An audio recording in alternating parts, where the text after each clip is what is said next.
Leçon numéro 23. Quels sont les différents exercices ou degrés du magistère?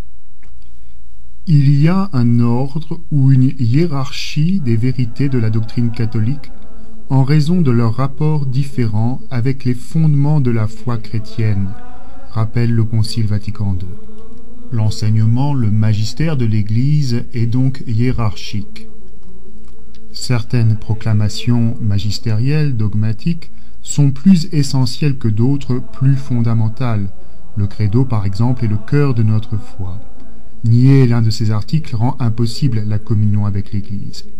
D'autres exercices du magistère, d'autres enseignements sont tout aussi vrais, mais leur importance dérive simplement de ces vérités premières. Les différents degrés du magistère dépendent donc de ce rapport de la proclamation avec les fondements de notre foi, que sont le mystère de la Trinité, l'incarnation et la rédemption. Parallèlement, d'autres critères dérivés rentrent en ligne de compte, comme l'acteur de l'enseignement magistériel. Est-ce le souverain pontife? Est-ce simplement les évêques, réunis en concile ou non, parlant pour leur diocèse?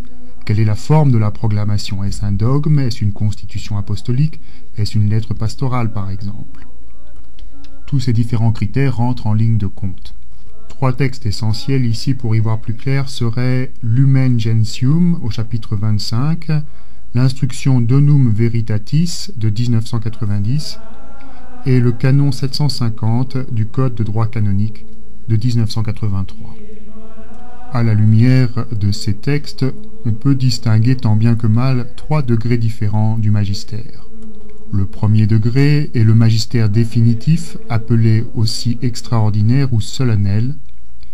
Il s'adresse à toute Église et pour toujours, il est proclamé ex cathedra et il appelle les fidèles à une adhésion de la foi théologale, si bien que son refus ou son rejet est une apostasie. Ainsi les dogmes par exemple ou bien sûr le credo. Le second degré serait le magistère universel ordinaire, qu'il soit définitif ou non. Il appelle la soumission ou l'assentiment religieux de la volonté et de l'intelligence.